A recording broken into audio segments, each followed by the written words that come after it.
Modern history के next topic में अगर हम आगे बढ़े तो हमारा नेक्स्ट टॉपिक होगा द रिवॉल्ट ऑफ 1857। तो आज हम इस वीडियो में देखेंगे रिवॉल्ट ऑफ 1857 के बारे में, जिसे फर्स्ट वॉर ऑफ इंडिपेंडेंस भी कहा जाता, जिसे सिपॉय म्यूटनी भी कहा जाता।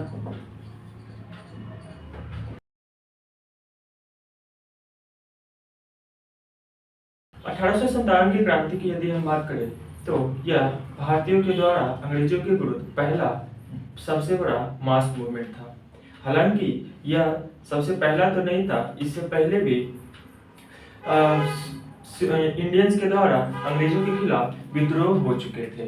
जैसे कि हम लोग 1764 में देखते हैं, 1806 में देखते हैं, वेल्लोर के सोल्जर्स ने क्रांति किया था। तो कुछ लोग जो कहते हैं कि यह फर्स्ट वॉर ऑफ इंडिपेंडेंस नहीं था, कुछ हद तक उनकी पॉइंट सही भी हो जाती है, क्योंकि हम 1857 के पहले भी देखते हैं कि अंग्रेजों के खिलाफ विद्रोह हो चुका था। लेकिन ऑल इंडिया लेवल पे यह मेरे ख्याल से सबसे पहला अंग्रेजों के खिलाफ विद्रोह था।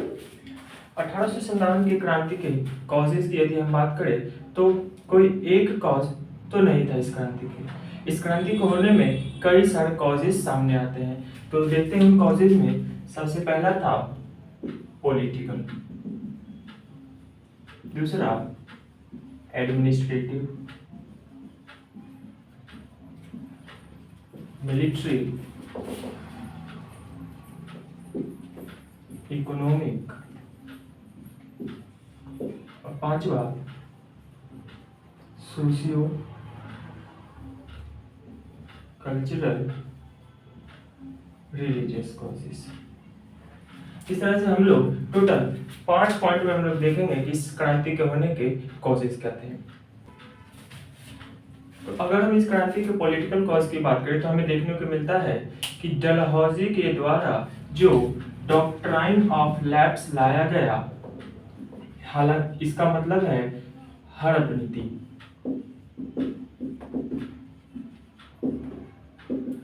जबरदस्ती इंडियंस स्टेट्स को ब्रिटिश एम्पायर के अंदर मिलाया जाए। अगर हम लोग एडमिनिस्ट्रेटिव कॉजेज की बात करें तो हमें देखने को मिलता है कि British civil judiciary police officers के बीच में करप्शन एंड इरेगुलरिटीज आती है, जिसके कारण बस यह भी एक कारण बना इंडियंस के अंदर अंग्रेजों के खिलाफ आंदोलन करने का। मिलिट्री कॉज की यदि हम बात करें तो हमें देखने को मिलता है कि जहां इंडियन, अब देखो ब्रिटिश आर्मी में तो इंडियन सोल्जर्स भी थे और ब्रिटिश सोल्जर्स भी थे। इंडियन सोल्जर्स जो लोअर रैंक के ऑफिसर होते हैं वो संख्या में ज्यादा थे। तो यहाँ हमें देखने को मिलता है कि जो सूबेदार रैंक पर इंडियन सोल्जर्स थे तैनात, उन्हें मात्र इंडियन सूबेदार को मात्र 35 रुपए पर मंथ की सैलरी दी जाती थी। वहीं अगर हम ब्रिटिश सूबेदार की बात करें तो ब्रिटिश सूबेदार का यही मंथली सैलरी जो था 195 रुपीज पर मंथ होता था। सेम रैंक के लिए अगर आप इंडियन हैं तो आपको 35 रुपए दी जा रही थी, वहीं अगर आप ब्रिटिशर हैं तो आपको 195 रुपीज दी जाएगी। तो यह जो इनडिस्क्रिमिनेट था सैलरी में, अलाउंसेस में, यह भी एक कारण बना। और भी अगर हम देखें पोस्ट ऑफिस एक्ट ऑफ 1854, जहां पर फ्री कॉरेस्पॉन्डेंस फैसिलिटी को इंडियन सोल्जर से छीन लिया गया। अगर हम आर्मी एक्ट ऑफ 1856 की बात करें,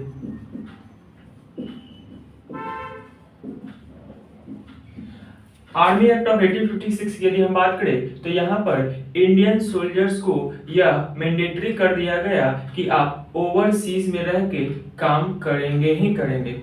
इंडियन सोल्जर्स ओवरसीज आकर सर्विस देने से मना करते थे। क्यों? क्योंकि उनका मानना था कि अगर हम दूसरे जमीन पर जाएंगे तो उस वहां जाने से जो हमारा धर्म होगा वह खतरे में आ जाएगा। तो इस कारणवश वह ओवरसीज जाकर सर्विस देना नहीं चाहते थे। लेकिन आर्मी एक्ट ऑफ 1856 के अनुसार सारे सोल्जर्स को ओवरसीज जाकर सर्विस देना अनिवार्य कर दिया गया था। जो भी अलाउंसेस थे उन्हें भी खत्म कर दिया। पहले जब ओवरसीज इंडियन सोल्जर्स जाते थे सर्विस देने के लिए तो उन्हें भत्ता दिया जाता था, अलाउंसेस दी जाती थी, लेकिन इस एक्ट के अनुसार वो सारे अलाउंसेस देना बंद कर दिया गया। हाँ, सिख और मुस्लिम सोल्जर्स को आर्मी से निकाला गया। क्यों? क्योंकि यह रूल आया था कि उन्हें मूंछ और दाढ़ी दोनों कटानी पड़ेगी, और हम सभी को पता है कि हमारे मुस्लिम भाई और सिख भाई मुस्लिम और इस्लाम धर्म में, वही तो बोल दिया, मुस्लिम इस्लाम दोनों देखी, तो मुस्लिम और सिख धर्म में हम लोग देखते हैं कि दाढ़ी और मूंछ का कितना रोल है। तो जब मुस्लिम और सिख सोल्जर्स को दाढ़ी और मूंछ कटाने को कहा गया तो उन्होंने इस बात को नहीं माना, इस कारणवश उन्हें आर्मी से निकाला जाने लगा।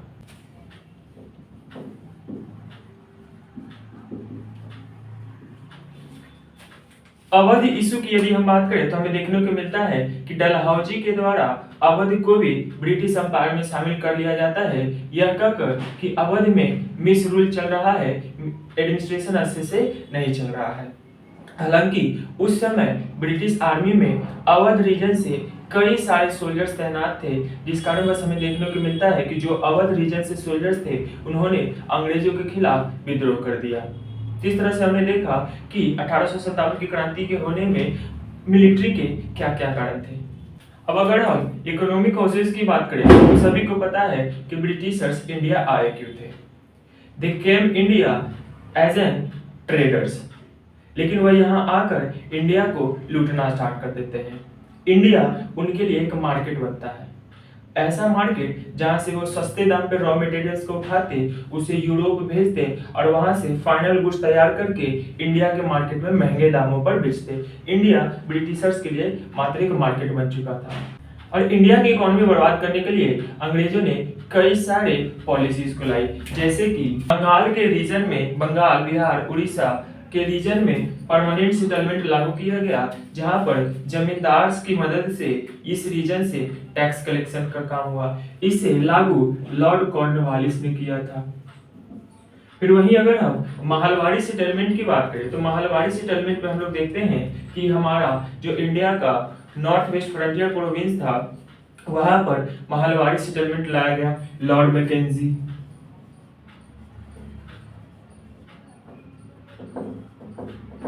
स्पेलिंग देख लीजिएगा। इसमें एक ग्रुप, एक गांव से टैक्स कलेक्शन का काम किया गया। यहाँ पर हम लोग देखते हैं जमींदार की मदद से किया गया था टैक्स कलेक्शन का काम, और यहाँ पे हम लोग देखते हैं लंबरदार की मदद से किया गया था टैक्स कलेक्शन का काम। और वहीं अगर हम रैयतवाड़ी को देखें तो मद्रास रीजन में भी इसे लागू किया गया था और बॉम्बे रीजन में भी लागू किया गया था। मद्रास रीजन में इसे लागू करने का जो क्रेडिट है वो मुनरो को दिया जाता है, और बॉम्बे रीजन में एल्फिंस्टो के द्वारा इसे लागू किया गया था। यहाँ पर सिंगल किसानों से ही टैक्स कलेक्शन का काम किया जाए। इस तरह से कई सारे इकोनॉमिक रूल्स लाकर या कई सारे सेटलमेंट्स लाकर इंडिया की इकोनॉमी को लूटने का काम किया। जो इंडिया की इकोनॉमी पहले सेल्फ सफिशिएंट इकोनॉमी था, वह अंग्रेजों के आने के बाद वह पूरी इकोनॉमी चौपट हो जाती है। अगर हम सोशल एंड कल्चरल कॉजेज की बात करें तो हमें देखने को मिलता है अंग्रेजों ने 1829 में सती को एबॉलिश कर दिया। 1829 में सती सिस्टम को एबॉलिश किया। 1850 में रिलीजियस डिसेबिलिटी एक्ट लाया।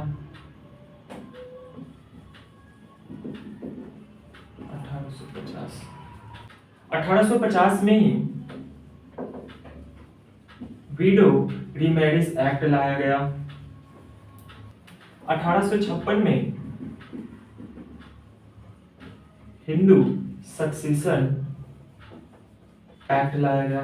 तो इस तरह से हम लोग देखते हैं कि कई सारे कानूनों को लाकर अंग्रेजी सरकार ने इंडियन कल्चर में इंटरवेन किया। इससे इंडियंस को अच्छा नहीं लगा, और तो और इंडिया में अब मिशनरीज भी आ चुके थे जो यहाँ के धार्मिक लोगों को, यहाँ के लोगों को क्रिश्चियनिटी में बदल रहे थे। इससे भी लोग आहत हुए और यह सोशल कल्चरल कारण। इस तरह से अदर कॉजेज में हम लोग देखते हैं कि कई सारे सोशल रिफॉर्मेशन होने के कारण इंडियंस में अब ये समझ आने लगा था कि अंग्रेज वास्तविक में है कौन। जो अंग्रेज पहले कहते थे कि हम व्हाइट लोगों पर एक बर्डन है कि हम तुम लोगों को सिविलाइज करें, व्हाइट मीन्स बर्डन थ्योरी वो लिख दिया करते थे। लेकिन अब लोगों को समझ में आ गया था कि यह कुछ नहीं है, ये बस इंडिया को लूट रहे हैं। अगर हम इमीडिएट कॉज की बात करें कि इस आंदोलन का स्टार्ट होने का इमीडिएट कॉज क्या था, अभी तक हमने जो कॉज देखा वो बहुत लंबे समय से इंडियन सोसाइटी में ये चल रहा था। लेकिन इमीडिएट कॉज की यदि हम बात करें तो हमें देखने को मिलता है दिसंबर 1857 दिसंबर 1856 में हम देखते हैं कि यह ब्रिटिशर्स ने जो पहले उनकी आर्मी एक जो राइफल इस्तेमाल करती थी उनका नाम ब्राउन बेस, जिसको बदलकर इनफील्ड राइफल से तब्दील कर दिया। ब्राउन बेस राइफल अब इनफील्ड राइफल के रूप में इस्तेमाल होने लगा। और यह जो इनफील्ड राइफल था इसमें खासियत ये थी कि इसमें जो कार्टिलेज लगा होता था उस कार्टिलेज में जो ग्रीस का इस्तेमाल किया जाता था, इसके कार्टिलेज में जो ग्रीस लगा हुआ होता था उस ग्रीस में यह खबर थी कि वह काऊ एंड पिग के फैट्स मिले होते थे। अब हम सभी को पता है कि ब्रिटिश आर्मी में हिंदू और मुस्लिम सोल्जर्स भी थे, और जब हिंदू और मुस्लिम सोल्जर्स इस इनफील्ड राइफल के कार्टिलेज का इस्तेमाल करेंगे तो कहीं ना कहीं गाय और सुअर की चर्बी मिले होने के कारण धार्मिक भावनाएं आहत जरूर होगी। और यही वो कारण बना, यही वो इमीडिएट कॉज बना जिसने 1857 की क्रांति को होना स्टार्ट करवाया। अगर हम 1857 की क्रांति के पहले मेजर मिलिट्री रिवॉर्ड्स की बात यदि हम बात करें तो हमें देखने को मिलता है सन 1764 में battle of Buxar. Battle of Buxar में हम लोग देखते हैं कि सुजाउद्दौला अवध के नवाब, मीर कासिम बंगाल के नवाब और शाह आलम जो कि मुगल एम्पायर थे, इन तीनों ने मिलकर ब्रिटिशर्स के खिलाफ आंदोलन लड़ा जिसको लीड सर हेक्टर मुनरो कर रहे थे। और हमें अंत में देखने को मिलता है कि ये हार जाते हैं और ये जीत जाते हैं। फिर वही अगर हम दूसरे मेजर मिलिट्री रिवॉल्ट की बात करें तो देखने को मिलता है सन 1806 वेल्लोर। उस वक्त गवर्नर जनरल की यदि हम बात करें तो उस वक्त गवर्नर जनरल थे बार्लो। बार्लो के गवर्नर जनरल के पीरियड के दौरान हमें देखने को मिलता है कि वेल्लोर रीजन में due to religious interference of British empire, Vellore की आर्मी अंग्रेजी सेना के खिलाफ, अंग्रेजी शासन के खिलाफ क्रांति छेड़ देती है। अगर हम तीसरे मेजर मिलिट्री रिवॉल्ट की बात करें तो हम देखते हैं कि सन 1824 में फर्स्ट एंग्लो बर्मिश वॉर स्टार्ट होता है और वहां पर यह रूल लाया जाता है उस वक्त के गवर्नर जनरल एमहर्स्ट के द्वारा कि वर्मा में जाकर इंडियन सोल्जर्स लड़ाई लड़ेंगे। तो हमें देखते हैं कि जो 4th रेजिमेंट के जो सोल्जर्स होते हैं उसमें जो सिख और मुस्लिम जो भी इंडियंस थे, इंडियन सोल्जर्स थे, उनका यह मानना था कि अगर हम वर्मा लड़ने चाहे, जैसे थोड़ा देर पहले हमने बताया कि इंडियन सोल्जर्स ये समझते थे कि अगर हम ओवरसीज लड़ने जाएंगे, इंडिया के लैंड से बाहर यदि लड़ने जाएंगे तो हमारा जो धर्म है वो संकट में आ जाएगा, हमारी धार्मिक भावनाएं आहत हो जाएगी। और सेम यहाँ पर भी यही होता है, इंडियन सोल्जर्स कहते हैं कि हमारा जो धर्म है वो खतरे में आ जाएगा, इसलिए हम वर्मा लड़ाई करने नहीं जाएंगे। तो इधर मानने को अंग्रेजी सरकार तैयार नहीं और इधर ये कह रहे हैं 4th रेजिमेंट वाले सोल्जर्स के हम वहां पे लड़ने जाएंगे नहीं, तो इसलिए ये 4th रेजिमेंट वाले क्या करते हैं, रिबेल कर देते हैं। तो इस तरह से हमने देखा कि 1857 की क्रांति से पहले 3 मेजर मिलिट्री रिवॉल्ट्स अंग्रेजी सरकार के अगेंस्ट, ब्रिटिशर्स के अगेंस्ट हो चुके हैं।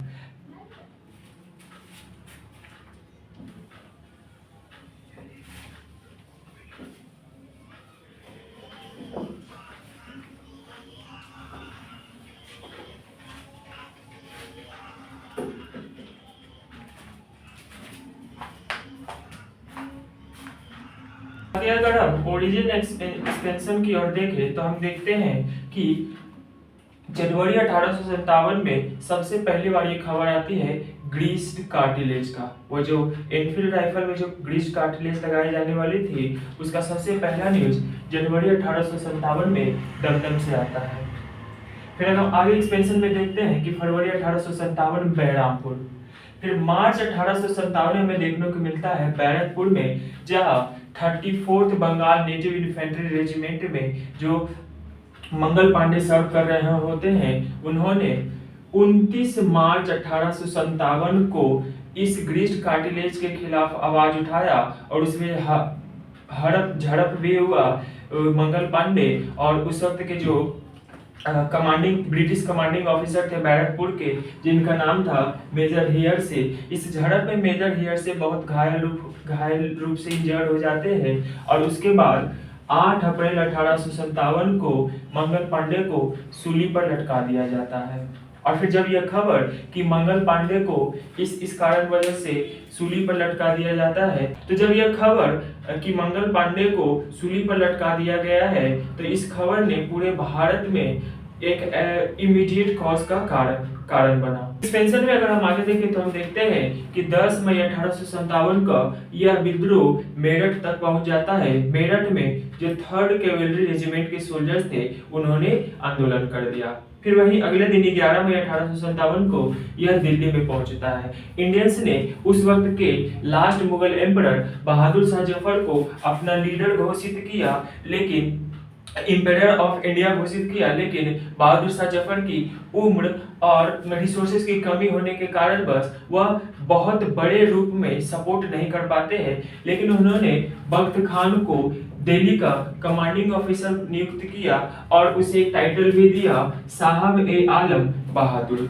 टेंशन में हम आगे देखते हैं कि यह जो रिवॉल्ट था वह 4 जून 1857 में लखनऊ में स्टार्ट हो जाता है। लखनऊ में स्टार्ट करने का क्रेडिट वहां की उस वक्त के लास्ट रूलर जो वाजिद अली शाह थे, उनकी पत्नी बेगम हजरत महल के द्वारा स्टार्ट किया जाता है। फिर 5 जून 1857 को कानपुर से नाना साहब के नेतृत्व में यह रिवॉल्ट स्टार्ट होता है। नाना साहब जो थे वे लास्ट पेशवा थे, पेशवा यानी कि लास्ट मराठा पेशवा थे। अंग्रेजों ने नाना साहब के पेंशन को रोक दिया था, इसके विरुद्ध में नाना साहब ने आंदोलन स्टार्ट किया। नाना साहब के जो चीफ कमांडर थे, उनका नाम था तात्या टोपे। आप लोगों ने 1857 की क्रांति में तात्या टोपे का नाम अवश्य सुना होगा। तात्या टोपे के अगर हम ओरिजिनल नेम की बात करें तो उनका ओरिजिनल नेम था रामचंद्र पांडुरंगा। नाना साहब के अगर हम एडवाइजर की बात करते हैं, नाना साहब के एडवाइजर थे अजीमुल्ला खां। अजीमुल्ला खां को एम्बेसडर ऑफ रिवॉल्यूशन भी कहा जाता है। एक्सपेंशन में हम आगे देखें तो हम देखते हैं कि बरेली या रोहिलखंड के इलाके में जो लीड कर रहे थे वो थे खान बहादुर खान। फिर वही अगर हम इलाहाबाद में देखें तो लियाकत अली खान इस मूवमेंट को लीड कर रहे थे। फैजाबाद, जिसे अयोध्या भी कहते हैं आज, फैजाबाद से ये मौलवी अहमदुल्ला लीड कर रहे होते हैं। दिल्ली में बख्त खान लीड करते हैं इस रिवोल्ट को और कानपुर में अजीमुल्ला खान लीड कर रहे होते हैं। फिर हम देखते हैं कि यह रिवोल्ट 17 जून 1857 को झांसी से भी स्टार्ट कर लिया जाता है। झांसी में इस रिवोल्ट को लीड कर रही थी झांसी की रानी, खूब लड़ी मर्दानी हुआ था। झांसी वाली रानी थी, बुंदेली हर बोलो के में हमने सुनी कहानी थी। हाँ, वही झांसी की रानी है और यह गंगाधर राव की पत्नी थी। जब गंगाधर राव की मृत्यु हो जाती है तो देखने को मिलता है कि डलहौजी ने डॉक्ट्राइन ऑफ लैप्स के कारण झांसी को ब्रिटिश अंपायर में मिलाने की कोशिश करी, तो इसके विरुद्ध में झांसी की रानी ने विरोध किया। एक नाम याद रखना है, ह्यूग रोज का एक स्टेटमेंट था झांसी की रानी के लिए, लक्ष्मीबाई के लिए। यह स्टेटमेंट था, Sleeping Beauty is the only man among all Indian rebel leaders। यह ह्यूग रोज के द्वारा स्टेटमेंट दिया गया था। अगर झांसी की रानी की बात करें तो इनका बर्थ प्लेस वाराणसी था और इनका जो देहांत हुआ था लड़ाई के दौरान ही वह ग्वालियर में हुआ था। कश्मीर से बात करें तो कश्मीर से इस रिवोल्ट को लीड कर रहे थे गुलाब सिंह। जो संबलपुर इलाका था, संबलपुर से इसे लीड कर रहे थे सुरेंद्र साई, और असम से लीड कर मनीराम दीवान। बिहार में यदि हम बात करें तो बिहार में दो रीजन है, एक पटना जगदीशपुर आरा। पटना से इस रिवोल्ट को लीड कर रहे थे पीर अली खां, और जगदीशपुर से इस रिवोल्ट को लीड कर रहे थे वीर कुंवर सिंह। तो इस तरह से हमने देखा कि इस रिवोल्ट को लगभग पैन इंडिया पर फैलाने की कोशिश की गई, जिसमें हर रीजन से हम लोग जो लीडर्स थे उनको देख लिया। इतने के बावजूद हम लोग देखते हैं कि 1857 की क्रांति सक्सेसफुल नहीं हो पाती है। 1857 की क्रांति को छोटे से समय अंतराल में ही सप्रेस कर दिया जाता है। सप्रेशन के दौरान हम लोग देखते हैं कि दिल्ली को कैप्टन निकलसन के नेतृत्व में, कैप्टन निकलसन के लीडरशिप में दिल्ली को रिकैप्चर कर लिया जाता है अंग्रेजी सैनिकों के द्वारा। और इस पूरे सप्रेशन के पीरियड के दौरान जो ब्रिटिश मिलिट्री चीफ थे जिनका नाम था कैंपबेल, उनका बहुत बड़ा रोल देखने को हमें मिलता है। धीरे धीरे पहले दिल्ली कैप्चर हुआ, फिर लखनऊ होगा, फिर बरेली होगा। इस तरह से जहां जहां भी ये रिवॉल्यूशन स्टार्ट हुआ था उसे धीरे धीरे सप्रेस कर दिया जाता है। तो ऐसा क्या हुआ कि जो रिवोल्ट इतने बड़े लेवल पे फैला उसे कम समय में ही सप्रेस कर दिया गया। तो इस सप्रेशन के दौरान हम लोग फेलियर ऑफ रिवोल्ट्स देखते हैं। फेल होने के कारण क्या क्या थे, तो इसके कई सारे कारण हमें देखने को मिलते हैं। इस रिवोल्ट के फेल होने के कॉजेस की यदि हम बात करें तो हम सबसे पहला कॉज देखते हैं कि इस रिवोल्ट में हमें कोई डेफिनिट ऑब्जेक्टिव देखने को नहीं मिलता है। इस रिवोल्ट में हमें कोई नेशनैलिटी देखने को नहीं मिलता है। चाहे हम किसी भी रीजन में इस रिवॉल्यूशन को देखें, चाहे हम कानपुर के नाना साहब का रिवॉल्यूशन देखें, झांसी के रानी लक्ष्मीबाई का रिवॉल्यूशन देखें, जगदीशपुर से वीर कुंवर सिंह का रिवॉल्यूशन देखें, तो हम पाते हैं कि कहीं भी ये रिवॉल्यूशन हुआ तो उनका अपना अपना कुछ ना कुछ मोटो था। नाना साहब का ने रिवोल्ट क्यों किया, तो उनका पेंशन बंद कर दिया। झांसी की रानी ने रिवोल्ट क्यों किया, क्योंकि डॉक्टर एनाफिलैप्स लगा दिया। जगदीशपुर में वीर कुंवर सिंह ने क्यों रिवोल्ट किया, क्योंकि उनसे जमींदारी हक छीन लिया गया। तो इस तरह से हम लोग देखते हैं कि जहां कहीं भी रिवॉल्यूशन हुआ उसमें एक डेफिनिट ऑब्जेक्टिव और नेशनैलिटी वाली फीलिंग नहीं देखने को मिलती है। कहीं पर भी किसी ने भी इंडिया के लिए लड़ाई नहीं लड़ा। उन्होंने अपने पर्सनल एजेंडा, पर्सनल मोटो को फुलफिल करने के लिए इस लड़ाई में अपना अपना योगदान दिया था, और यह कारण रहा कि रिवोल्ट यूनाइटेड नहीं हो पाया, यूनिटी देखने को नहीं मिलता है, जिस कारण से रिवोल्ट को कम समय में ही सप्रेस कर दिया जाता है। फिर आगे हम देखें तो इसमें कोई एफिशिएंट लीडरशिप भी हमें देखने को नहीं मिलता है। इंडियंस ने बहादुर शाह जफर को अपना लीडर घोषित किया। अब बहादुर शाह जफर की खुद ही उम्र हो चुकी थी और उनके पास रिसोर्सेस ही नहीं थे, वे तो खुद अंग्रेजों के पेंशन पे जी रहे थे, तो वो बेचारे क्या सपोर्ट कर पाते। तो हमारे पास एक बढ़िया लीडरशिप की भी कमी थी। और आगे अगर हम कॉजेस की बात करें तो हमें कोई ऑर्गेनाइजेशन देखने को नहीं मिलता है। ऑर्गेनाइजेशन इस रिवोल्ट में नहीं देखने को मिला। इस ऑर्गेनाइजेशन करता क्या है कि वो लोगों में एक गोल, आइडियोलॉजी, एक प्रोग्राम, मतलब बड़े पैमाने पर किसी भी रिवोल्ट को फैलाने में ऑर्गेनाइजेशन का बहुत बड़ा रोल होता है, जो हमें इस रिवोल्ट में देखने को नहीं मिलता है। इस रिवोल्ट के फेल होने का जो सबसे बड़ा कारण रहा वो था मिडिल क्लास का न्यूट्रल रहना। हम किसी भी रिवोल्ट को देखें, चाहे हम 1776 के अमेरिकन वॉर ऑफ इंडिपेंडेंस या फिर 1789 के फ्रेंच रेवोल्यूशन को देखें, तो हम देखते हैं कि दोनों ही रिवोल्यूशन में मिडिल क्लास का बढ़ चढ़ के हिस्सा भागीदारी रहा। लेकिन 1857 की क्रांति में हमें इस तरह से कोई भी मिडिल क्लास का सपोर्ट देखने को नहीं मिलता, जो कि इस रिवोल्ट के सप्रेस होने का, फेल होने का सबसे बड़ा कारण रहा। वही आगे हम देखते हैं कि इस रिवोल्ट को किसी प्रकार का कोई भी विदेशी सहायता प्राप्त नहीं था।